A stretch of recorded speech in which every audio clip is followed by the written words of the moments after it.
Hello, everyone. Welcome to our masterclass on engaging with youth. My name is Rory Hellert. I'm the youth pastor here at Bethel. Been here at Bethel for, quite a long time now, going on just over a decade. Feels like Reading is home. And really excited to dive into this topic with you. Since I've been here, me and my wife have been a part of the youth ministry since 2010. Here in Reading, and just have such a heart and value for young people and youth and how to engage with them, why it's important to engage with them, and how to get past the faces of disconnection that sometimes they give you. And hopefully after this class, anybody from, if you are a business leader, a mom, a dad, a senior leader of a church, a youth pastor, even a doctor, physician, whatever, it doesn't matter what role you play in society, every one of us encounters young people at some time. And every one of us sometimes has this feeling, what do I do? And hopefully today and throughout this masterclass course, you can walk away and go, I understand why it is so valuable and important to engage with a young person and what it does to a young person when adults engage with them. And how do we actually have the ability to course correct, even if we're not parents, a young person's life. And so I hope you enjoyed this. It's gonna be a good time, and we are gonna dive in, really talking this first topic on why is the season of being a youth so important? Why is youth and focusing on adolescence so important? When I say adolescent throughout this or youth, I'm thinking of 11 through that 18 or 19-year-old stage. Really the stage where you're going, they're becoming an adult, or at least they think they are. At 16, they're strong. They're like, I am 2 years from being able to vote. Give me my rights. And you're like, wow, okay. That is kind of the age group that I want to focus in on. And it's the place where I feel like there's so much opportunity for connection, so much opportunity for people to influence them. And so we're going to dive in. How do we do this? One of the first things, I want to read a verse that I think about often if I'm thinking of youth ministry. And it's this verse out of Matthew 7. I'll read it. It's chapter 7, verse 24 through 27. It says, "Therefore, everyone who hears these words of mine and acts on them may be compared to a wise man who built his house on the rock. And the rain fell, and the floods came, and the winds blew and slammed against that house, and yet it did not fall, for it had been founded on the rock. Everyone who hears these words of mine and does not act on them will be like a foolish man who built his house on the sand. The rain fell, and the floods came, and the winds blew and slammed against that house, and it fell, and great was its fall." So as we open up this kind of masterclass, I want to talk about foundations, because when we're thinking about youth, adolescence, it is a really important season for them of going, man, my foundation isn't set, but it's starting to get set. Now, obviously, throughout your life, you can constantly learn new things. Your brain can grow, you can learn everybody. It doesn't matter. It's not like only in youth is your foundation flexible. But there is a season in that 11 through 16, 17-year-old stage where there's a lot of worldviews being perceived and received by young people. A lot of foundational beliefs going, how do I fit in? Where do I fit in? What is important to me? Do I belong around adults? Do I belong in certain spaces, or am I kept out of it? It's the space where kids start deciding what environment, when I become an adult, will I belong to? It's part of one of the reasons here in Bethel, like just as a practical thing, I make sure all the youth join a Sunday morning. Because I'm like, I want you to join a Sunday morning so that you feel like you belong with adults in a church setting, so that you are a part of it. And as in your formative years, when your foundation is trying to figure out, where do I fit in, where do I belong? Yeah. They're still going to church. They're still going to church. And when they graduate, they're like, I'm going to church. Right. It's when you have a business. If you're kicking kids out of the business because they're being rowdy, and you're like, well, when they grow up, they won't go to your business. Mm-hmm. Because what will they remember? They're going to go, I had an experience there, and it wasn't a good one. Yeah. And we wonder why generations are swinging. And we're like, oh my gosh, Gen Z or millennials. I've been around now long enough. I'm a millennial. I heard all about how my generation was ruining the scene of everybody. I was like, wow, we are a powerful generation. I didn't realize millennials were so powerful. And yet here we are. We're in our 30s and the world has not ended. We haven't crashed the market. Society is continuing, and everyone was freaking out. And the same thing happens with Gen Z. Everyone's like, oh my gosh, Gen Z, they've been on social media their whole life.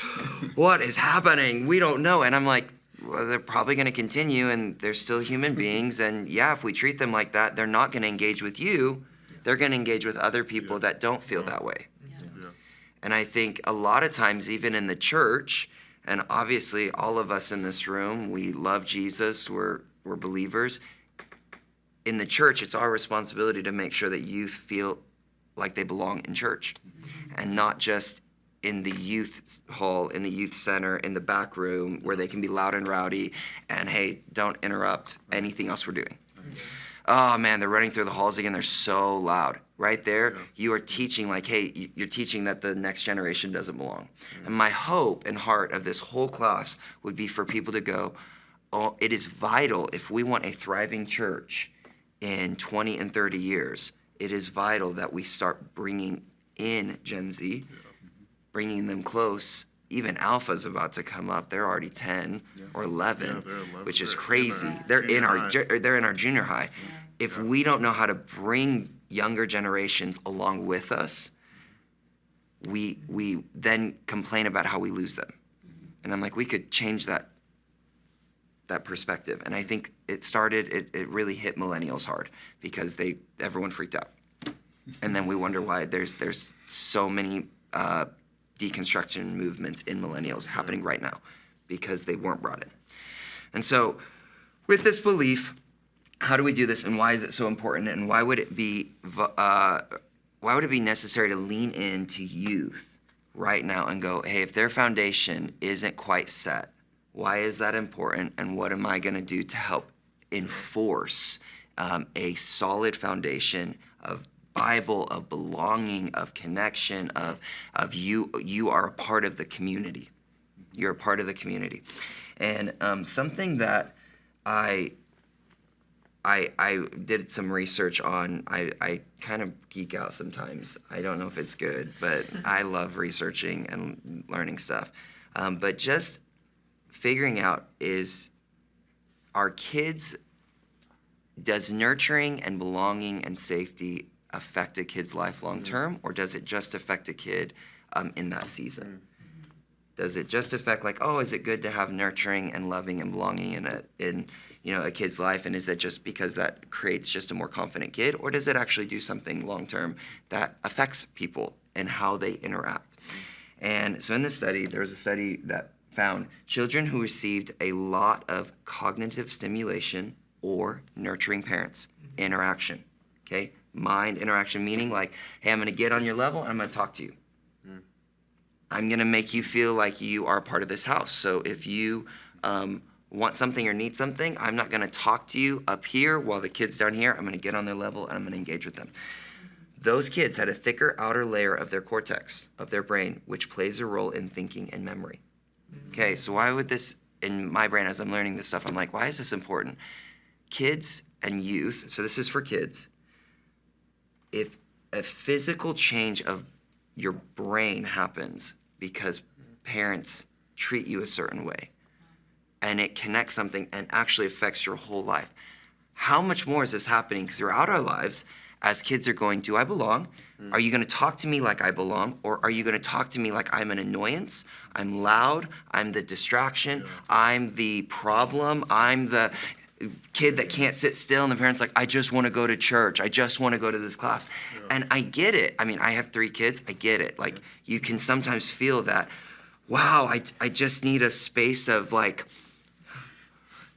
alone. Just space. Silent space. I get it, and when you look at, we do junior high and high school and you're like, oh man, you guys are loud and rowdy and you run over chairs and you're jumping over chairs while I'm speaking. You're crawling under chairs. Like, oh my gosh, so much is happening. Yeah. But when you realize right now in your brain, it is still forming. Your brain is still trying to figure out key things to discover, how do I engage in life? How far can I go in life? And if people start asking themselves, I ask people a lot, and I could probably ask you guys in this room right here, did you have a significant person outside of your parents that impacted you as a teenager?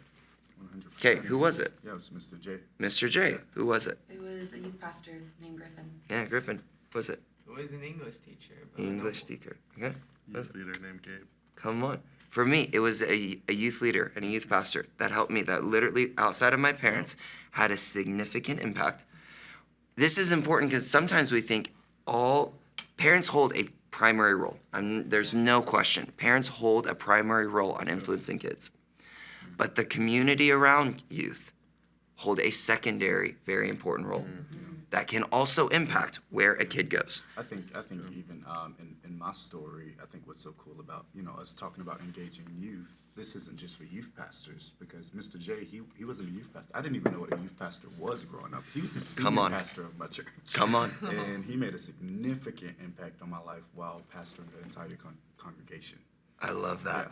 Yeah. That's it. Like, it's the reality that you don't have to be in youth ministry to impact young people and to set them up for where they're going and to change the course of the church. So many people are like, we have to change the course of the church, or we want to see new things, and they work top down. And I'm like, what are we doing? Because it's the next group is going to be leading us. So if we lean into that, we will start getting the leaders that pioneer the things and directions that we're all going, yes, we want that. Instead of going, why are you leaving the church? Oh, because we never brought you in. Why are you leaving the spaces of the Bible? And we never taught you. You were the crazy, rambunctious person that we thought that was it. Yeah. And when you think that and you bypass, this is a significant time. Like in youth, their brains will never have another season of your whole life. Between like 11 and between 20, 22, your brain is the most flexible in that season. It is the most able to change, to develop thought. That's why so much stuff happens between that stage.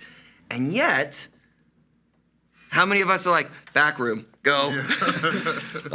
Get out of here. Yeah. Go have somebody else teach you. And then when you come out as an adult, we'll welcome you into society. But then we wonder, why are you behaving and acting in ways that I never taught you? Okay, so first thing we got to learn is youth and young people are deeply impressionable.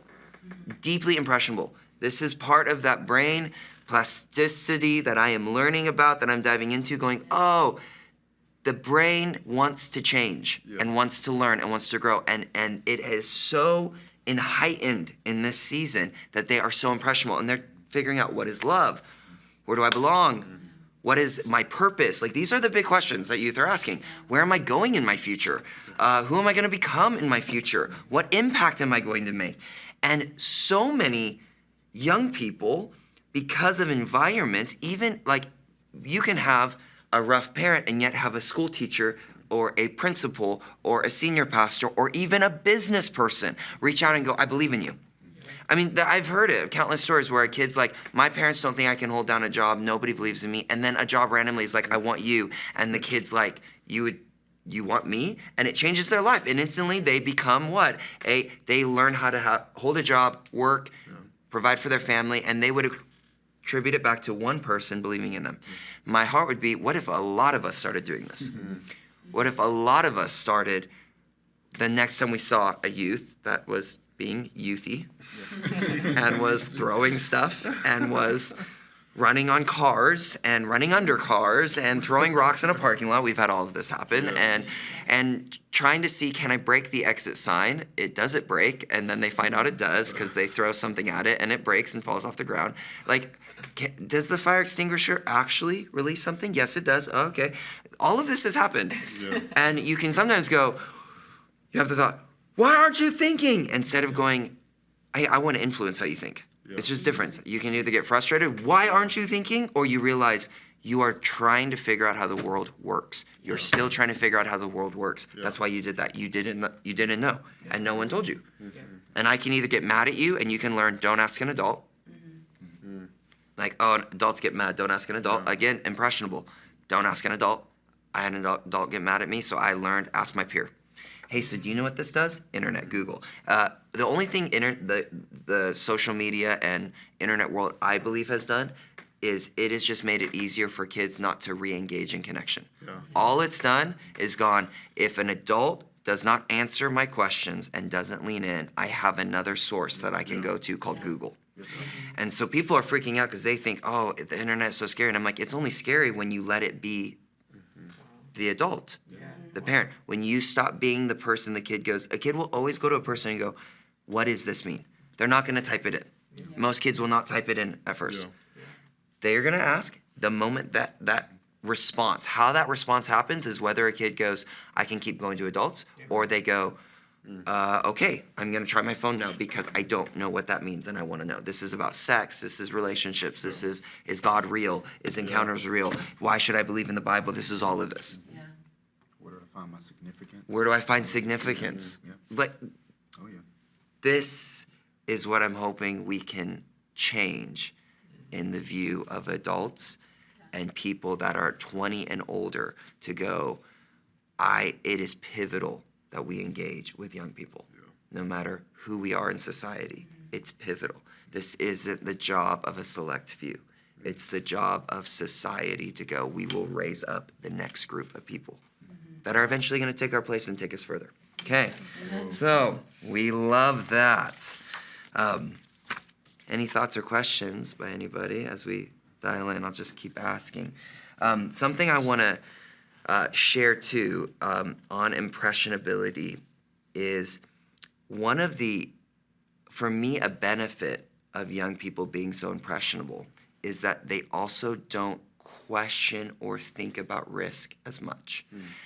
There's actually, within this season, the greatest amount of risk a person will take in their life is between 11 and their early 20s. Can you believe that? The greatest amount of risk, because there's extra stuff firing in your brain to go, it's worth the risk. This is why young people jump off rocks into waters and they're like, I don't know how deep it is. Is it deep? We don't know.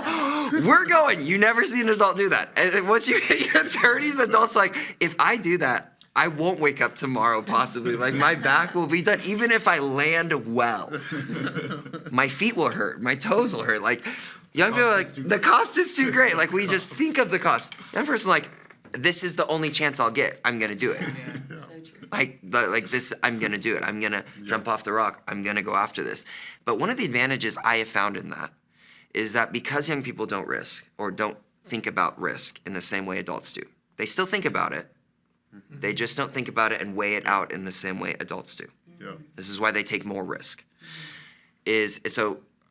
I want to clarify that thing that young people are dumb and that they just do stuff and they're stupid. I think that is part of the reason why we are seeing generations not engage with adults, because nobody wants to engage with somebody that thinks they're dumb. Yeah. This is just reality. Young people are not dumb. They are more willing to take risks than adults are. That's how we word it. They're more willing to. Yeah. That's a good thing if we gear it the right direction. And for me, I realize, like, I wish I could do a study on this one day. Maybe I will. So this is not fact-based. This is just Rory watching. Okay, so hear me. This is my own personal opinion, not anything else. But I have discovered it is a lot easier for people to fall in love or to choose love when they are younger than older. Sometimes it is easier before you are starting to question the risk. It's easier for people to choose a relationship. Young people can choose a relationship without thinking. Yeah. You hit your mid-20s and late 20s and early 30s. And we start overthinking. You overthink. You're like, is this the right person? I don't know. Like, they do this one thing with their left eye that twitches a little bit. Is this the rest of my life? I don't know if I can handle this. Like, I don't know. And then you have a young person who's like, they're missing their foot, and I love them, you know, and you're like, this is great, you know, like they can bypass something. Yes, they can bypass. Yeah. It's just, it's a real thing. It's a real thing. Yeah. And I love it because I'm like, that actually plays to how we lead them. See, a lot of people get angry at that and go, oh, you aren't thinking. And I go, no, they just take greater risks. So if they can take greater risks, let's lead them to places in God where they can take great risk. This is why I think you read in the Bible so many young people God goes to and asks for a great risk, because he knows they have it in them. They have the ability inside of them to take a great risk, and they'll do it. Because you'll read it and you're like, how did Mary take a great risk? How was she able to hear that and have an angel come to her and say, hey, in all of the world, this has never happened. I wonder if that's why it was so hard for Moses to do everything he did. Yes. It was 40 years. Because he had grown up. Isn't that crazy? He established some life. Yes. He established And he couldn't even do it because what did he say? He goes, my stutter, send Aaron. Like Moses wouldn't even do it, my stutter. And yet Mary's over here going, you're going to impregnate me with the Holy Spirit? I don't even know what the Holy Spirit is. Your will be done. You know, you're like, yes, the two. You're like, wait, what is happening? Wow. You see it. There's David and Goliath. You're like, everyone's like, the courage of David. We love it. And I'm like, but do you like it when it's in the 16-year-old? Wow. Do you like it? Because there's the courage of David is in the 16-year-old that's talking back because they're so confident. And you're like, stop! For the love of God, stop talking. And then you have to stop and think, oh, that's the courage that we all say we want. We just have to start guiding it in the direction that goes, take out the giants. Yeah. But a lot of times it's used against older generations if there hasn't been a connection, if there hasn't been that connection, that value, that belief, that understanding of going, like me and Mari, my wife, we started dating at 20. We got married at 22. I don't think I thought one time, what's our future? Didn't think it. In the whole 2 years. I even had people tell me, like, what's your future? I'm like, it'll work out. Told her dad, I'm like, it'll work out. I worked at a fast food restaurant. I'm like, we're going to be great. Like, what do you mean? Job? I have a job. You know, like, and hear me, if you work fast food, we love it. You know, I get it. It's not bad. I just hear me. You weren't thinking. I wasn't thinking. I was like, I don't understand, sir. Like, I work. Is it 40 hours? No. But I work a lot. I work hard. Right? That is the ability of a young person to go, I will take this risk even if I'm poor. Think of how many people, when they're young, will go, oh, we'll live off of nothing. It's okay. Why? We'll take the risk. When you're older, you won't do that. You're like, oh my God, do we both have careers and full-time jobs? And then maybe our Roth IRAs will. It's you laugh. You know. You know if you know.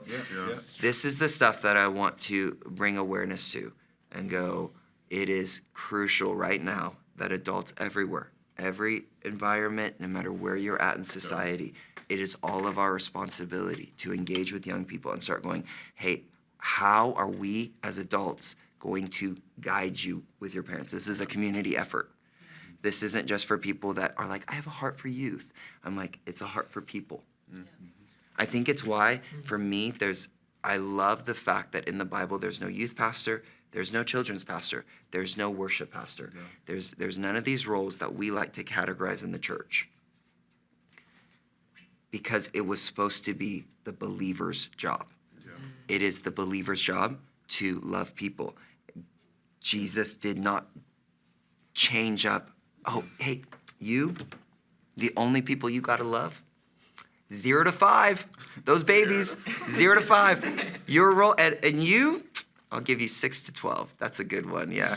And you over here, only the 40-year-olds. Don't even worry about anybody else. Just hit those primes, right?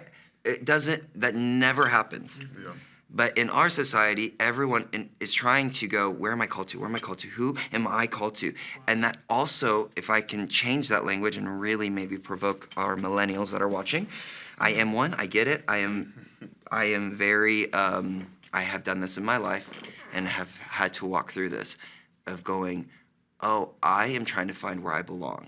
I'm not trying to find where I'm called to. I'm trying to find where do I belong and where do I feel the most connected to, not where am I called to. I've just spiritualized it with where am I called so that I can actually navigate and go, don't want to do that, don't want to do that, don't want to do that. If I don't like it, I don't want to do it. I must not be called to it. Oh, praise God. Oh, praise God. Okay, because I was really nervous there, because Yeah. I mean, I have to actually like children. Nah, right? And this is where a lot of people almost, without thinking, they're like, that's not for me. And I'm like, no, people are for you. If you love God, if you're a believer, people are for you. This is people, society is our responsibility. As believers, we love people. Youth are people, kids are people. They're not just youth, they're people. Yeah. And if you want them to have a value for life, treat them as people. We wonder why there's rampage of suicide and mental illness and craziness. I'm like, have people treat you like you belong and are supposed to be on the planet, and you will feel like you belong and are supposed to be on the planet. If you are constantly in an environment where people are telling you you're too much, you're hyperactive, you are messing up stuff, man, hey, you need to calm down, you need to change who you are. You're going, I don't want to be here. I don't like where I'm at. I don't like who I am. I want to be different. And it's this thing where adults are like, I can only love you if you're an adult, because I don't know how to love you as a person. Okay, and we're going to change that. Yes. We're going to change that. Okay? And one of the things that I love, and just going back to one more quick thing I just want to hit, with young people being able to take the risks and like love and stuff. Young people, it's also where you find, if you ask in a church, how many guys fell in love with God as a young person? Well, why would that be such a high percentage in young people? Because young people will take the risk to believe in a God they can't see yet. Yeah. They will take the risk because they need it. You need that risk. They will take the risk to go, I believe in God. It's not the only time you can get saved. They just will take the risk. And they will do stuff that they don't understand religion yet. And there's a verse that I love. It's in Psalms 141, verses 1 and 2. And it says, it's a Psalm of David. And he goes, O Lord, I call upon you. Hasten to me. Give ear to my voice when I call to you. May my prayer be counted as incense before you, the lifting up of my hands as the evening offering. Why is this verse, you're like, what does that verse have to do with anything? It's okay. Hopefully I can explain it. David was a young person that allowed his love for God to bypass what he knew was right in culture. So in that time, the only way to worship God was you had to go to the temple. Like you had to go somewhere. There was a space you would go to. So that's how they had, and different religions had it. They had the Asherah poles, they had the high places. Like it was in culture, even non-Christian culture. Yeah. You would always go to a place to worship.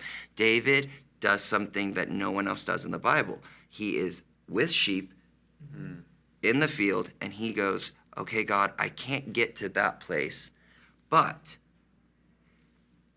can I lift up my voice and would it be counted as an offering? Can I lift up my hands as a sacrifice? I can't get there and give you what you asked for. Now, isn't this weird? Other people in the Bible did not bring God what they asked, and he rebuked them. Cain and Abel did not bring what they asked. Other people, like even it was Saul when he gives a sacrifice that was Samuel supposed to give. Big moments where like God's like, wrong sacrifice, like done, you're done. Like, and yet here's David, who is in the field, who has this ability to risk and go, wait, God, can this be counted as this? And obviously God accepted it because he didn't die, wasn't struck by lightning, and David becomes king, and God's like, it's a man after my own heart. His love and risk actually led him into New Testament worship, which is crazy that a young person could get into New Testament worship because of their ability to risk something in God. And then I think, what could our church as a whole, churches and church experience, if we allowed young people to risk again in God and lead us sometimes into places that we would go, whoo, I don't know if that's right. Other people have tried this and it's gone really bad. Oh, but your love for God is so outrageous, it is causing you to risk and bypass this ability to say, I don't know if you should do that. So good. That's so good. It's powerful. Number 2, so youth are very impressionable. Second one, young people, youth, will become very influential. I think we sometimes forget that we, as older generations, we will pass away. It's hard reality, really hard reality. I get it. I still got a lot of time on this earth, but guess what? My kids will live past me. Yeah. I'm aware of that. Yeah. Yeah. Our teenagers in our youth ministry will live past me. I'm aware of that. So I'm going, if youth and young people will live past me, how would I make the succession plan of the church? Yeah. That's so How would I pull them in closer to go, one of y'all might or be- multiple might be in this space. will be leading? Yeah. Sometimes we only think, and this is where there is usually a powerful leader that raises up a powerful, son or daughter. And we see that. And we're like, wow, that's powerful. Love that. But since we're all brothers and sisters in Christ, and we have one Father, couldn't we expand succession? Wow. And instead of just going, wow, one person can only have one person, why would we not believe that we could have a group of people that could do powerful things? so Why would we not be thinking in like, hey, out of the 30 of you, I'm actually believing that all 30 of my youth will actually be leaders in society, and I will treat them accordingly. That's good. Like in our church, I will treat them and I will give them opportunities to go, one day you could be running for president, senators, major CEO, a very influential senior pastor and leader, a coach, a teacher, a business person. Like one day you could have billions of dollars affecting how stuff is working in a nation. And do I want your first thoughts and memories of adults? What do I want them to be? How do I want them to be formed? Do I want this young person to go, no one believed in me and I had to fight my way up to the top, so therefore when I get there, I don't trust anyone, which is what we see. Very powerful people that trust no one. And then we're like, how? And then we try to influence them and we're like, we're going to influence Hollywood. And I'm like, love that. Hear me. I love that. But let's influence them before they get to Hollywood so that as we do it, the ones that we see it's on their life, we don't shut it down. We go, let's influence you. So as you go, That's good. you remember. You go back and you're like, oh, you can't tell me that God's not real. You can't tell me that the church is this way. I actually have an experience that is totally different. Yeah. It's so good. Totally So different. good. So young people will be very influential. Underestimating the power of God in young people is a sign of immaturity and a religious spirit. Say it again. Underestimating the power of God in young people is a sign of immaturity and a religious spirit. What does a religious spirit do? It believes that it can access God better. Somebody has more access than another person. That I'm above you. I actually am more spiritually inclined than you. That is happening a lot in churches. Yeah. And we have to break that. That idea that goes, God could never use a young person in a greater way than he would use me. Because I have been walking with God for 20 plus years. Yes. Okay, that thought is actually one of the greatest hindrances of believing the right things. And we'll get into how do we believe the right things about youth to really impact them. But this first thing is going, we have to check our hearts to go, we don't have a religious spirit or a misunderstanding and immaturity of the way God works. He uses whom he pleases.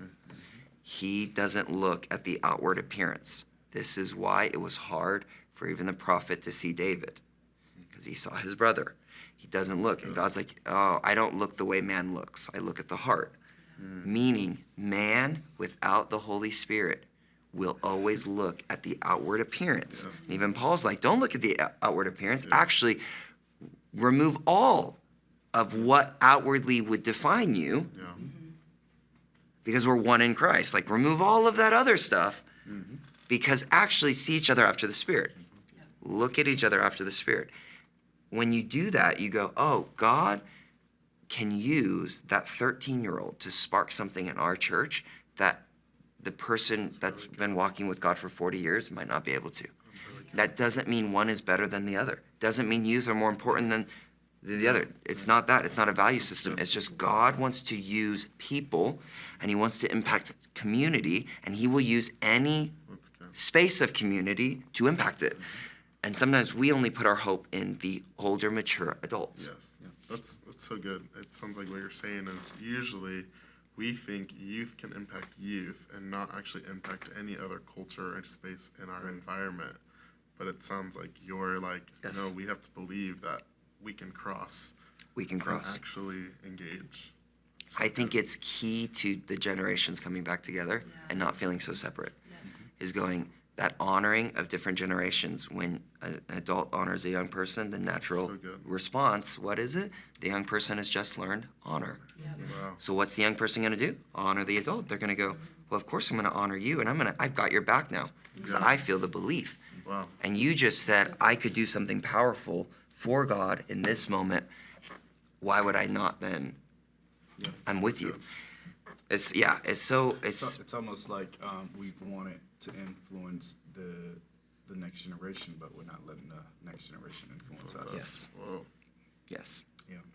And it's very humbling. Like, Yeah. very humbling. I mean, it is crazy. I would say one of the more humbling things about my job as a youth pastor is that I have to remember every year there's a new class of students that have different needs that I have to engage with, that don't care who I am, that don't care how long I've been doing this. Yeah. And I can either get angry about that So, wow. or I can lean in and connect and go, You come down to their level. Yep. That's what we were talking about earlier. it's another opportunity to go, I want to meet you because I don't know you.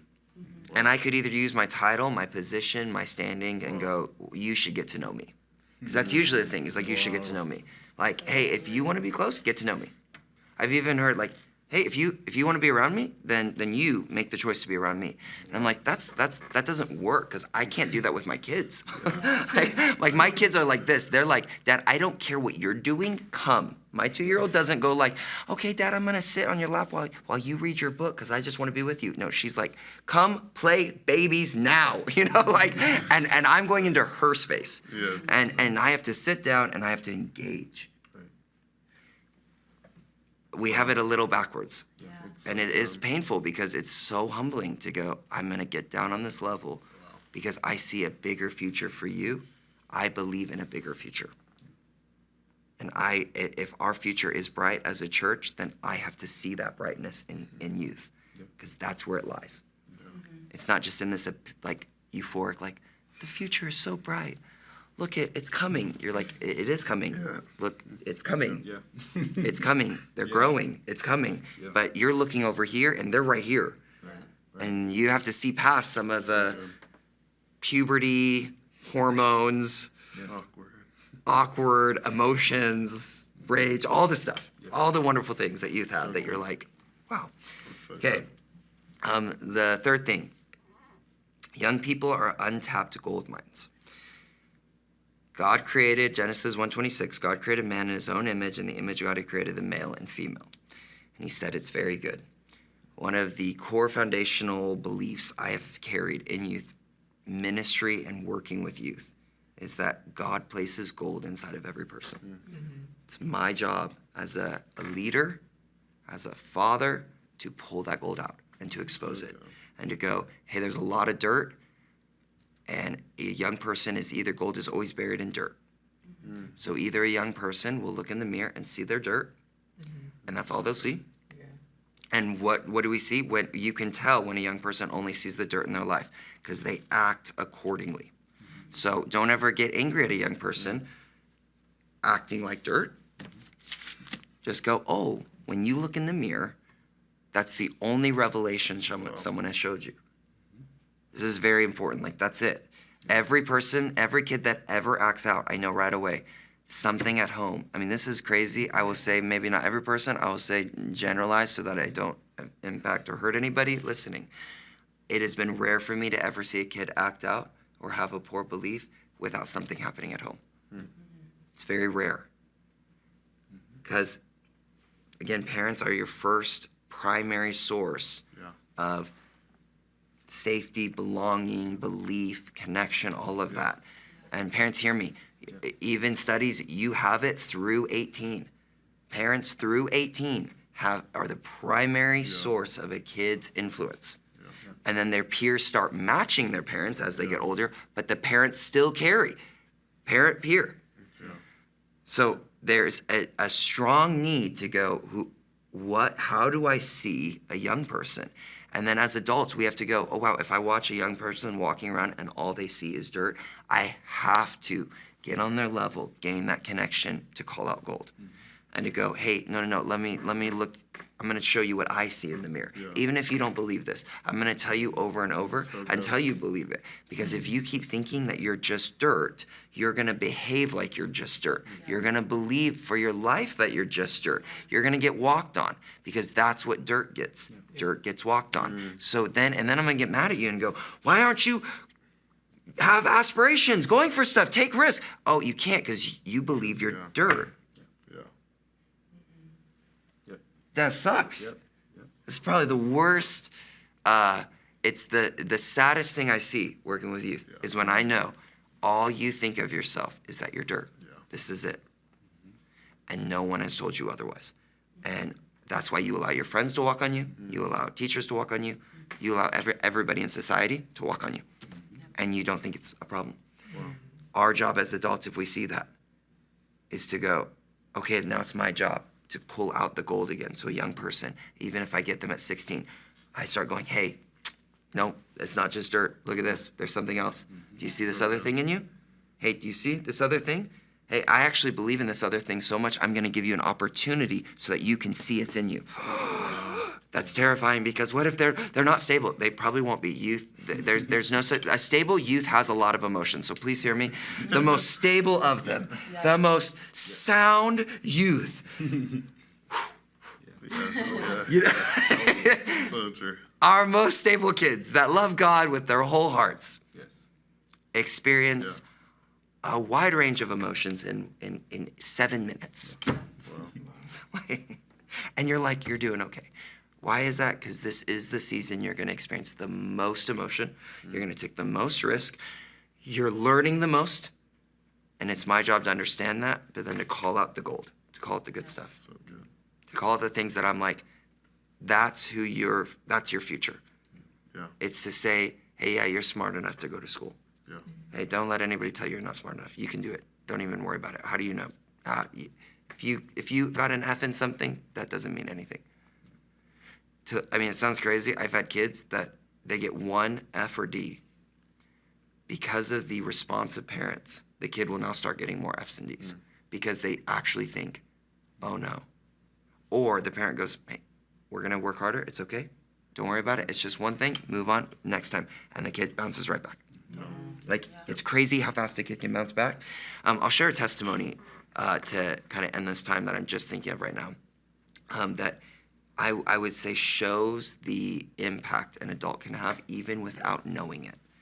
So I had this kid when we first got to Reading, where the first day I met him, he was 16 years old, maybe 15. I think he was either 15 or 16, and he was just coming back from drug rehab. I was the first person he was meeting with. He had been almost kicked out of his house, almost was in juvie, but got sent to drug rehab. We meet. Doesn't talk to me at all. It's the most awkward meeting of my life. So hear me if you're like, I've tried to connect with youth and it's just awkward. It's awkward for me too. It's just awkward. Like, yeah, welcome. They don't say anything. Like, get good. You got to get good at asking great questions. You got to get good at talking because they just sit there. And this kid literally just sat there, stone face. And I was like, wow, just asking. And all I'm getting is, yeah, as we're eating at this, eating tacos and chips at this restaurant across from Twin View, and I'm like, oh my gosh, what are we doing? And it's like an hour, and I'm like, an hour? It's just like, oh, we're done, let's get to you. And I'm driving, I'm like, oh my God, that was the longest hour of my life. So I continue to have this relationship with this kid, and it progresses to where all of a sudden he's failing school again. He's messing around with girls in our youth ministry, making huge messes, big fights with his parents, sleeping at leaders' houses because he's getting kicked out. Cops are being called. Big, just big stuff happening. And he makes this mess in youth, and I tell him, like, hey, bro, I love you. I believe in you. Like, I am so for you.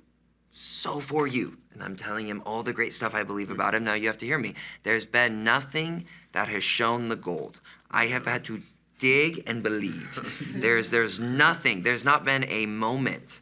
There's not been a moment that I have met this kid where I'm like, wow, I see so much gold. So if you think you have to see the gold, then you've already missed the point. You can't see it. That's the catch. so good. You have to go as a believer, God, what are you saying? And what's the gold? So that I can see through after the spirit, not after the flesh. After the flesh, this kid is like on his way to juvie and jail for life. Like that's the path of this kid. Is I'm like, you've been close to juvie a couple times. You've already been sent to drug rehab twice. You're only 16 and you are making messes, big messes. Like we're having big problems. So we have this thing and I say, hey, bro, I love you. I believe in you. He played drums. That was his one passion. I was like, hey, I want to have you play drums at youth. And he's like, what? I'm like, yes, I really want it, but I need some stuff. So this is where my belief, it was hard because I was like, oh my gosh, you're maybe one of the last people I would want to put on our stage after everybody in our youth ministry knows what you've done in our youth ministry. The gossip has spread very fast and everyone knows this. So I'm like, I'm going to look like, yeah, I'm going to have angry parents. But I'm like, I believe in you. I said, I would love to have you as a drummer, but I need something. I said, this is what I need. I said, I want to meet with you for 30 minutes once a week. And he was like, okay. He's like, that's it? I said, yeah. I said, here's the catch though. I'm never going to remind you. It's from 3 to 3:30 at this coffee shop. I will be there exactly at 3. If you're 1 minute late, I will leave. And this deal's off. He goes, okay. I said, 1 minute late. Like if it's 3:01 on my clock, so I guess if you want to make sure you're okay, you're always early. He was like, okay. And I said, then you can play drums and we'll work through this. So he's like, how long? And I was like, we'll start for 4 weeks. We ended up meeting, so every day he was there on time. I did this intentionally because I was like, you have zero time management. No one has ever held you to a standard. Mm-hmm. Wow. So I'm going to hold you to a standard. I'll give you 30 minutes. This coffee shop, I'm never going to text you. You have to remember 3:01. I'm out. You could be walking in, I will walk out. I will walk out. I will leave you and I will say bye. He was there always on time, all of a sudden, and we meet for 1.5 years. As we're meeting, all I'm doing is just connecting. I'm just like, this kid has no one that's reaching him. He doesn't know how to be seen, heard, nothing. So our first few conversations, are pretty awkward. Like they're not glamorous. So hear me, not glamorous. It's like awkward. I'm like sitting there and we're just like, oh, the 30 minutes is done, praise God. We're like, that was the first couple. It's like, wow, this is hard. All of a sudden though, it starts progressing and he starts telling me more. Starts talking about his days, his weeks, his parents, life, his past. We start processing stuff, forgiveness, forgiving mom and dad. So we're meeting 1.5 years. I just tell him, hey, until you want to stop, I'll keep meeting with you. We meet 1.5 years. So we start meeting at 16.5 all the way through graduation at 18. So he works through so much stuff. He had never told people he had been struggling like multiple times a day with pornography and he couldn't focus in school, can't be in relationships, nothing.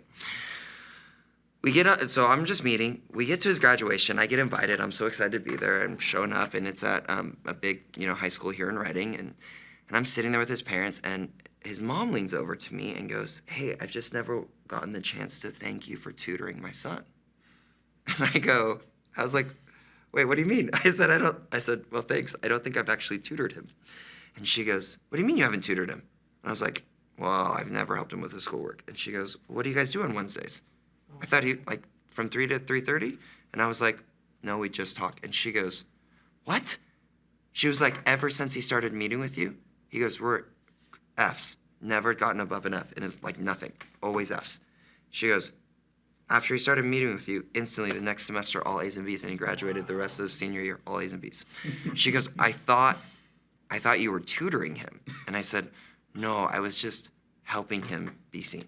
And I said, so that he could focus in classes. I said, your son is a very smart kid. Goes to BSSM for 3 years, gets married, is living a thriving life, connected to a church, still connects with him to this day. He's in his late 20s. Like, the impact, and this is a kid that was going down the path where I'm like, you're ending up somewhere else. And it took somebody else that was not his parents that partnered. That's so good. Somebody else, and you have to look through it. You're like, I do only see the dirt. Oh my God, okay, Holy Spirit, where is the gold? What is it? Tell me, what is it about this student, this young person, that is vital to them becoming a healthy father, husband, contributor to society, businessman. He started a thriving business. All of a sudden, so many things opening up over his life started with me meeting a kid that wouldn't talk to me after juvie or after drug rehab and silence. And I want to encourage us the impact, and that's just one of many stories that all of us have seen and that we've experienced of being impacted as young people. So does anybody have any questions before our time's up? Gosh, I just think that that's such a incredible picture of what happens when you look past the dirt and you believe in a kid beyond, or adolescents beyond what they see. Yep. And I think that's even a bigger picture of, I am this generation. I'm looking at them and seeing something beyond what they see, and I'm leaning into that. And so I love it. Come on. Yeah. It's so Yeah. good. So good. Any other thoughts? Well, so good. So good. We like it. Well, there's class 1. Can't wait for the next few classes. Yes. It's going to be good.